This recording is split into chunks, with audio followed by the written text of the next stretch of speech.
that why doesn't the Quran say that the earth revolves around the sun, that the earth moves around the sun? As I told you, that Quran is not a book of science. So everything of science is not mentioned in the Quran. Tomorrow you'll ask me that why doesn't the Quran say 2 plus 2 is equal to 4?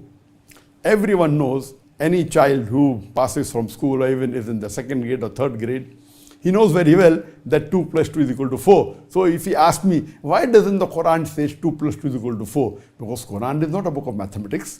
Quran is not a book of science. So it's an absurd question you're asking, that imagine if the Quran had to mention every scientific fact, it would have been a voluminous, or rather a library which would require, I don't know, hundreds of floors only to mention the scientific facts, because there are millions of scientific facts.